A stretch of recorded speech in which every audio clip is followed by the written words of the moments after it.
clear footage of a UFO that had never been seen before in the sky over the crowded city, causing a stir on social media. Was this a balloon, a drone, a kite, or an extraterrestrial UFO monitoring us? The footage was recorded in the city of Curitiba, southern Brazil, and was uploaded to YouTube by user Jonah Discanhesa. In the video, a triangular flying object is seen hovering in the air.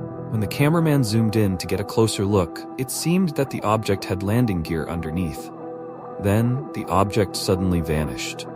The uploader wrote in the description of the footage, "I never believed in UFOs until I saw this object. At first, I thought it was a drone, but it didn't have propellers. Then I thought it was a balloon, but it flew in a straight line and had something that looked like landing gear underneath." Nida later uploaded another video providing a clearer view of the object. Many people raised doubts about the nature and origin of the object. The two videos attracted a large number of views on YouTube as well as other social media platforms.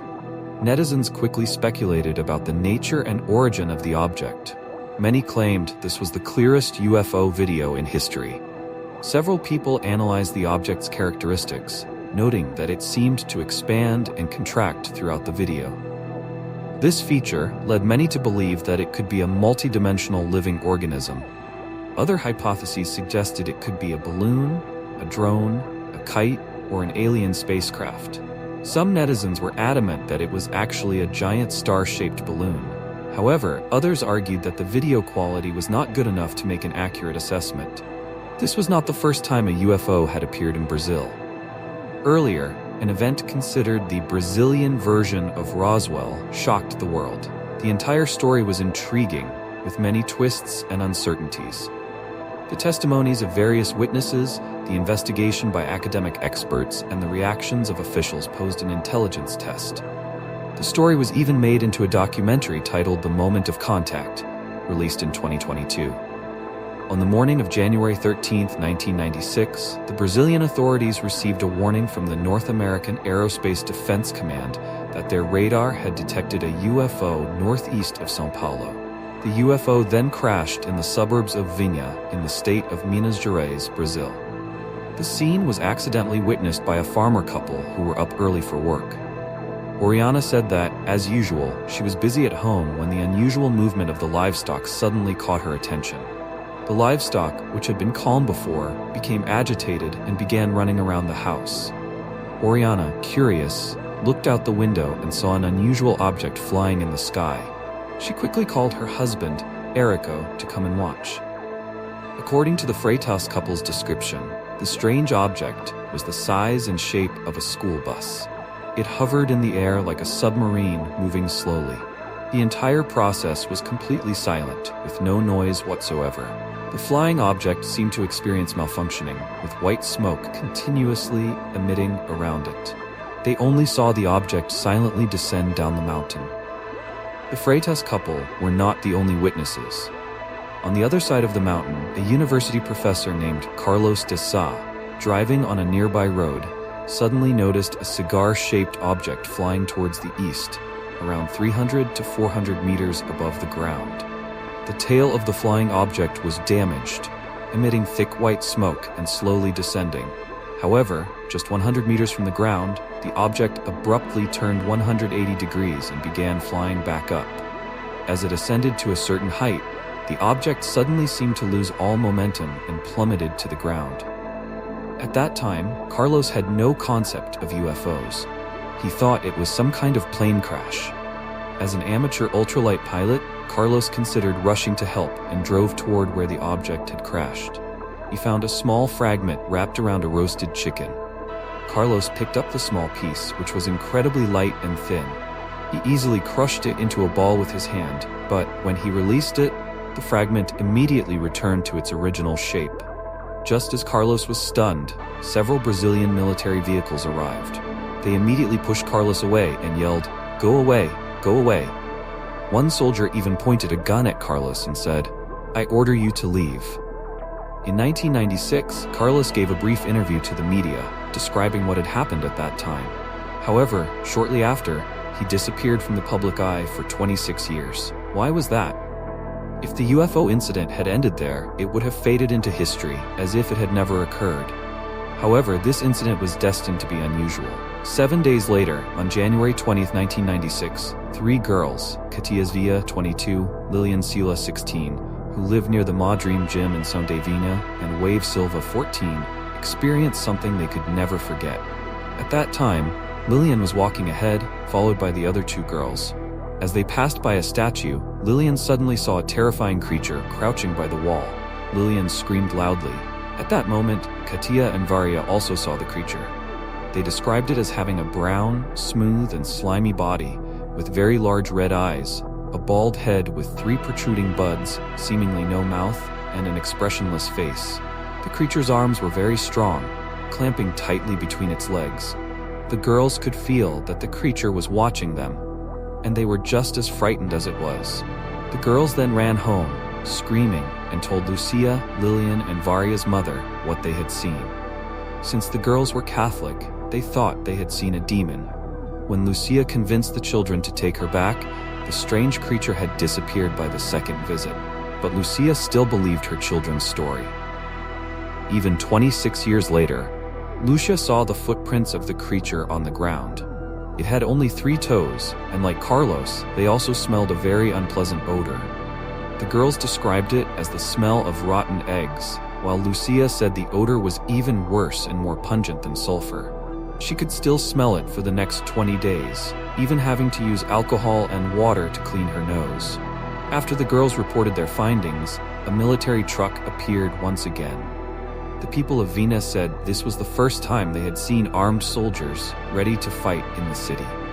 The soldiers cordoned off the streets, aiming their guns at anyone who tried to pass through the blockade. After sealing off the streets, the military began searching.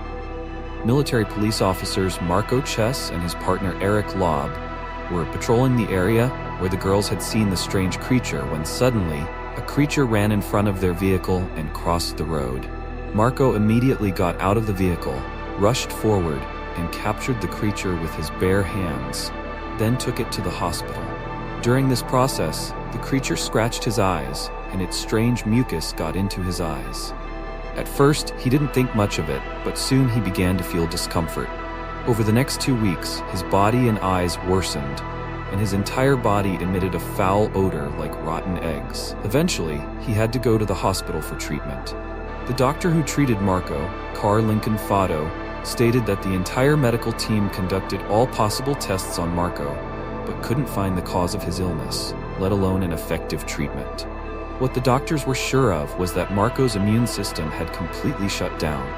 On January 10th, 1996, Marco, only 23 years old, was rushed to the ICU and was declared dead 5 hours later. Logically, because Marco's illness was undiagnosed and his death was so strange, the hospital considered an autopsy to investigate further.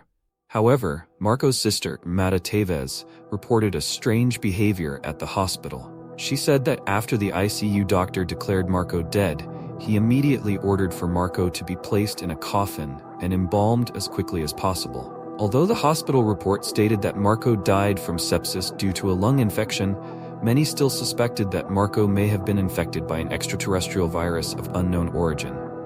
Speaking of which, we cannot ignore the situation of Eric Peros, Carlos's partner. Over the past 26 years, many people tried to contact Eric to learn what happened that night, but without success. The documentary crew of The Moment of Contact eventually managed to meet Eric through various channels, but he not only threatened to shoot anyone asking about it, but also repeatedly said, "You're going to have trouble." Although there was no verified information from Eric, his response seemed to imply that this incident was far from simple. Let's go back to January 20th, 1996, when Lucia's eyes first caught sight of the extraterrestrial creature. In fact, a total of 2 extraterrestrial creatures were captured on that day. One was spotted by Lucia's eyes that evening, and the other was captured by the local fire department in Virginia that morning.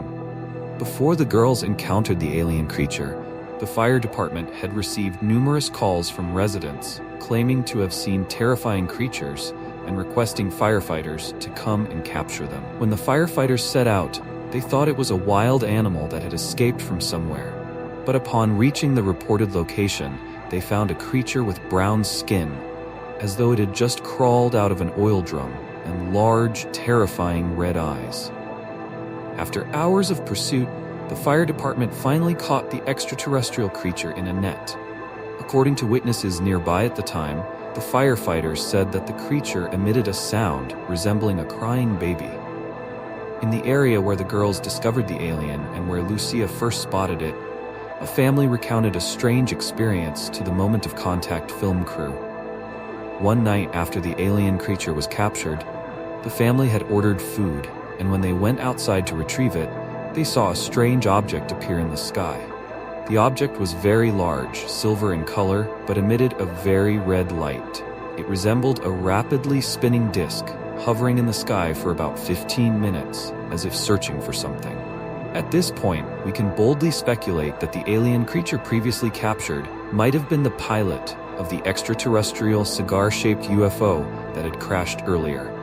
This disc-shaped UFO could very well have been the companion of the crashed cigar-shaped UFO, coming to search for the missing pilot. However, it arrived too late and was captured by humans first.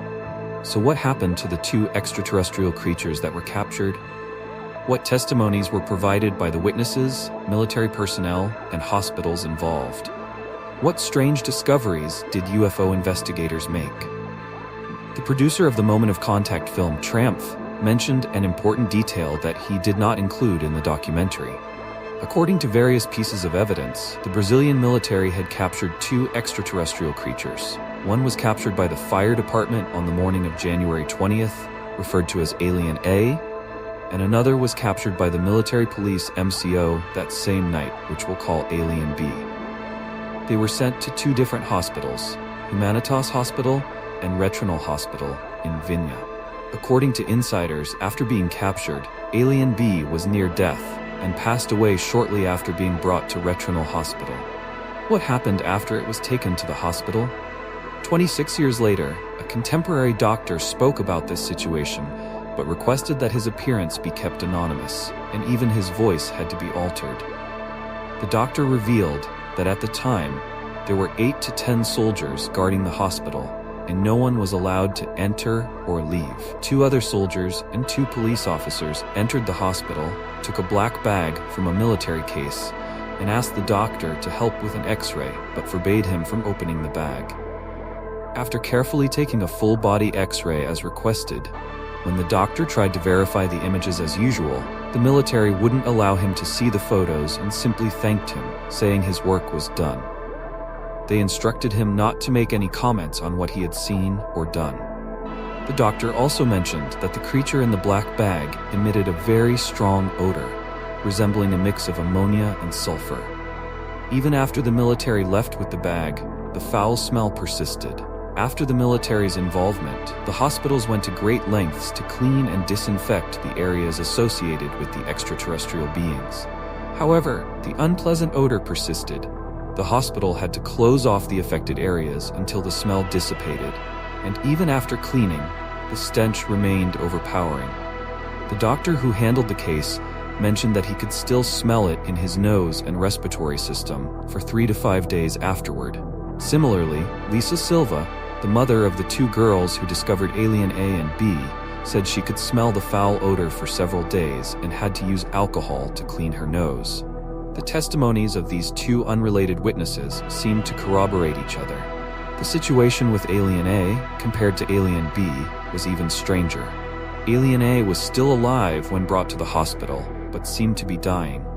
The military requested that the doctors perform surgery on it. In the documentary The Brazil UFO the UFO Incident, a nameless doctor, Tim, referred to as S, who was stationed as a guard in the hospital, called the editor-in-chief of UFO magazine, Dr. A.D. Ocker, to recount his strange experience. He said he couldn't believe his eyes when he saw the extraterrestrial creature on the operating table. While the doctor performed surgery on the alien, S had to stand guard in the operating room.